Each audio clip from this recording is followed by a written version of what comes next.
மோடியின் கேரண்டி 2024 என்ற பெயரில் பாஜக தேர்தல் அறிக்கையை பிரதமர் மோடி வெளியிட்டார். இந்த பாஜக தேர்தல் அறிக்கை மீது கடும் விமர்சனங்களை அள்ளி வீசியுள்ளனர் எதிர்க்கட்சிகளின் தலைவர்கள்.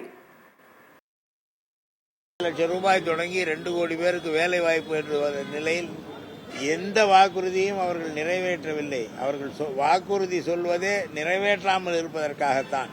நாடு ஒரு தேர்தல் என்ற ஒரு தகவல் வந்திருக்கிறது. அது ஜனநாயகத்துக்கு, இந்திய அரசியலமைப்பு சட்டத்துக்கு எதிரானது என்ற கருத்தை நான் பதிவு செய்ய விரும்புகிறேன். பாஜகவின் தேர்தல் அறிக்கையும் புரிந்து கொண்டு யாரேனும் ஓரிருவர் பாஜகவுக்கு ஆதரவளிக்க வேண்டும் என்று நினைத்தால் கூட இந்த தேர்தல் அறிக்கை அதை செய்ய விடாமல் தடுக்கும் என்று நான் நம்புகிறேன். ஒரே நாடு ஒரே தேர்தல் என்பதில் பல்வேறு சர்ச்சைகள் இருக்கிறது. அது குறித்து தேர்தல் முடித்ததற்கு பிறகு எங்கள் பொதுச் செயலாளர் கருத்து தெரிவித்தார். தேர்தல் வாக்குறுதி அவர்கள் பல்வேறு தேர்தல் வாக்குறுதிகள் எதையும் நிறைவேற்றுவதில்லை. பாஜக தேர்தலுக்கான தேர்தல் அறிக்கையாகத்தான் நாம் பார்க்க வேண்டும். தமிழ்நாட்டில் பல்வேறு பிரச்சனைகள் எழுந்த போதெல்லாம் வராத இந்திய பிரதமர் மோடி அவர்கள் இப்போது வருகிறார் என்று சொன்னால் வாக்கு அரசியலுக்குத்தானே.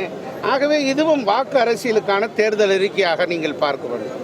தேர்தலுக்கு முன்பு கொடுத்த தேர்தல் வாக்குறுதியை ஒன்று கூட நிறைவேற்றாத மோடி அரசு, 5 ஆண்டுகளுக்கு முன்பு கொடுத்த தேர்தல் வாக்குறுதியை ஒன்று கூட நிறைவேற்றாத பாஜக அரசு இப்பொழுதும் தமாஷான ஒரு தேர்தல் அறிக்கையை கொடுத்திருக்கிறார்கள். இந்தியில இன்னும் கொஞ்ச நாளில ஜும்லா என்று சொல்லுவார்கள். ஜும்லா என்றால் தமாஷ். ஏற்கனவே கொடுத்த வாக்குறுதியை ஒன்று நிறைவேற்றவில்லை. ஒரு இந்திய குடிமக்கள் மீது 1,50,000 ரூபாய் கடன் சுமையை மோடி சுமத்தி இருக்கிறார். இதான் அவருடைய சாதனை, இதான் அவருடைய தேர்தல் வாக்குறுதி. தேர்தல் அறிக்கை மக்களுக்கு ஏற்கனவே தெரியும். ஏன்னா அது தேராத அறிக்கை, தேராத ஒரு ஆட்சி. ஆகவே அவர்கள் எப்போது தேர்தல் அறிக்கை வெளியிட்டாலும் அதை பற்றி கவலை இல்லை. சாவுமணி அடிக்கிறவர்கள், சாதியை ஏற்றத்தாழ்வில் தூக்கி பிடிக்கிறவர்கள், வர்ணாசிர தர்மம் தான் எங்களுடைய இலட்சியம் என்று சொல்லுகிறவர்கள், வர்ணாசிர தர்மத்தை இந்தியாவுடைய அரசியல் சாசனமாக மாற்ற வேண்டும் என்று அறிவித்திருக்கிற RSS-ஆல் தலைமை தாங்கக்கூடிய அப்படிப்பட்ட பாஜக அம்பேத்கருடைய தினத்தில் இன்றைக்கு தேர்தல் அறிக்கையை வெளியிடுவோம் என்று சொல்லுவது நாட்டு மக்களை ஏமாற்றுவதற்கான ஒரு கபட நாடகம் என்பதை தவிர வேற ஒன்றும் கிடையாது. மோடி தன்னுடைய 10 ஆண்டு காலத்தில் என்னென்ன வாக்கு நிறைவேற்றுகிறேன்னு இது வரைக்கும் ஒன்று கூட அவரால் சொல்ல முடியல, சொல்வதற்கு ஒன்றும் இல்லை. ஏன்னா எதுவுமே செய்யலை.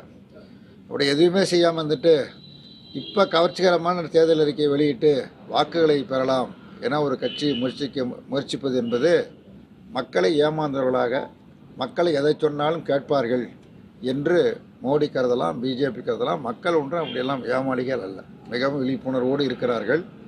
10 ஆண்டு காலத்தில் பட்ட துன்பங்கள், துயரங்கள் அனைத்தையும் மனதில் கொண்டிருக்கிறார்.